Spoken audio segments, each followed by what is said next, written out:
warahmatullahi wabarakatuh. Alhamdulillahirabbil alamin, wassalatu wassalamu ala asrofil anbiya'i wa mursalin wa ala alihi wa sahbihi ajma'in. Amma ba'du. Pertama-tama marilah kita panjatkan puji dan syukur kehadirat Allah Subhanahu wa taala yang telah memberikan rahmat dan hidayahnya pada kita semua, sehingga pada pagi hari ini kita dapat berkumpul dalam majelis virtual ini tanpa suatu halangan apapun. Sebelum kita memulai pidato pada pagi hari ini, tak lupa sholawat serta salam kita curahkan kepada junjungan kita Nabi Agung Muhammad Sallallahu Alaihi Wasallam beserta keluarga dan sahabatnya. Semoga kita semua mendapatkan syafaat dan mendapatkan petunjuk hingga hari kiamat nanti. Amin, amin ya robbal alamin. Hadirin yang dirahmati Allah, siapa sih yang tidak kenal dengan sosok pejuang perempuan hebat yang bernama Nyai Ahmad Dahlan? Beliau adalah pahlawan nasional sekaligus tokoh pendiri Aisyah.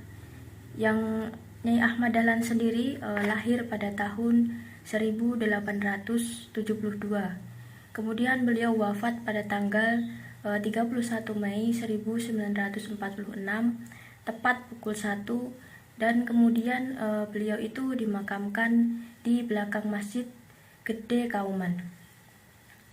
Nyai Ahmad Dahlan atau sebutan dari untuk Siti Walidah sebagai istri dari Kiai Haji Ahmad Dahlan atau pendiri dari Muhammadiyah, adalah merupakan putri dari Kiai Haji Muhammad Fadli. Beliau adalah seorang ulama dan anggota Kesultanan Yogyakarta. Nyai Ahmad Dahlan merupakan sosok perempuan yang gigih, cerdas. Kemudian beliau itu bersekolah di rumah yang diajarkan oleh ayahnya sendiri, mulai dari belajar bahasa Arab dan Al-Quran, kemudian juga pandai membaca Al-Quran dengan naskah Jawi. Setelah menikah dengan Kiai Haji Ahmad Dahlan ini, beliau dikaruniai oleh 6 anak. Yang pertama ada Johanah, yang kedua ada Sirat Dahlan, kedua ada Siti Busro, Irfan Dahlan, kemudian Siti Aisyah, dan yang terakhir adalah Siti Yahoroh. Nyai Ahmad Dahlan adalah pelopor berdirinya Aisyah bersama sang suami yaitu Kiai Haji Ahmad Dahlan. Pada tahun 1921 ini, Siti Walidah menjabat sebagai Presiden Habib Muhammadiyah bagian dari Asia. Terus kemudian pada tahun 1927 beliau sebagai advisor atau penasihat dari Aisyah.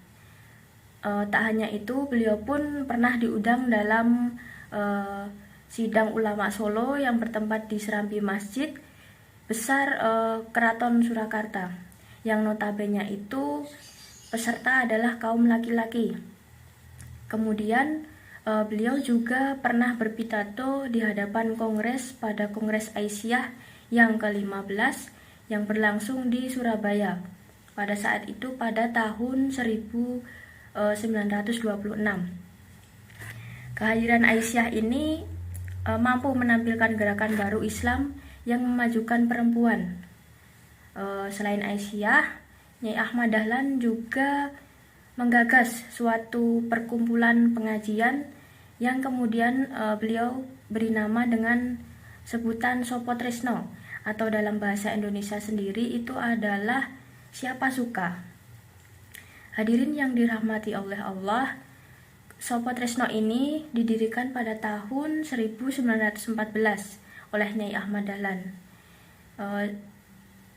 Organisasi Sopo Tresno ini sendiri mendapat respon positif dari kalangan masyarakat ya, sehingga beliau memiliki pendapat bahwa pendidikan itu berlaku untuk semua lapisan masyarakat tanpa memandang golongan ataupun pangkat. Jadi setiap manusia itu berhak memiliki pendidikan setinggi-tingginya. Hal ini merupakan suatu kepandaian dari Nyai Ahmad Dahlan sendiri dalam membuat konsep sebuah pengajian bagi masyarakat. Dari perspektif dakwah, kemunculan Sopo Tresno ini berpengaruh terhadap penghambatan meluasnya kristenisasi yang saat ini meluas di tanah Jawa. Selain itu, Nyai Ahmad Dahlan juga mempunyai gagasan untuk mendirikan asrama khusus bagi perempuan di rumahnya. Di asrama, Siti Walidah memberikan pendidikan keimanan serta praktek ibadah, sholat wajib, sunnah rawatib, sampai dengan latihan berpidato. Perkembangan Sopo Tresno ini semakin pesat, kemudian diusulkan menjadi organisasi yang lebih bagus dan berkembang. Tepat pada 21 April 1917 ini, Sopo Tresno menjadi organisasi yang bernama Aisyah. Hadirin yang dirahmati oleh Allah, dari kisah sosok Nyai Ahmad Dahlan sendiri ini dapat disimpulkan bahwa beliau adalah sosok yang cerdas, di mana beliau hanya yang dididik di rumah oleh ayahnya. Dari beliau pun kita dapat mengambil pelajaran bahwa wanita itu tidak lemah, wanita itu tidak bodoh, wanita itu sangatlah cerdas. Beliaulah yang dapat berperan aktif dalam kebebasan untuk perempuan dari kebodohan ke dalam dunia pendidikan ini. Seperti yang kita ketahui bersama, pada zaman dahulu hanya kaum laki-laki saja yang dapat bersekolah di pendidikan formal. Berkat kegigihan beliau itu, Nyai Ahmad Dahlan membuat forum-forum pengajian bagi perempuan yang diberi nama dengan sebutan Sopo Tresno, atau dalam bahasa Indonesia sendiri diartikan sebagai siapa suka. Kemudian di dalam Sopo Tresno ini diajarkan membaca, menulis huruf Latin, serta banyak hal yang tentunya positif dan mampu membawa perubahan ke arah yang lebih baik.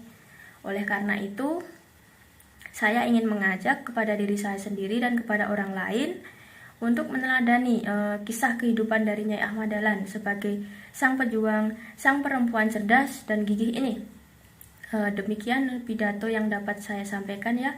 Semoga kita semua termasuk dalam golongan hamba Allah yang pandai, hamba Allah yang senantiasa selalu bersyukur dan selalu menjadi orang-orang yang berguna bagi diri sendiri maupun orang lain, serta kita semua selalu taat terhadap perintah agama. Demikian yang dapat saya sampaikan. Terima kasih atas perhatiannya. Kurang lebihnya saya mohon maaf. Wabillahi taufik walhidayah. Wassalamualaikum warahmatullahi wabarakatuh.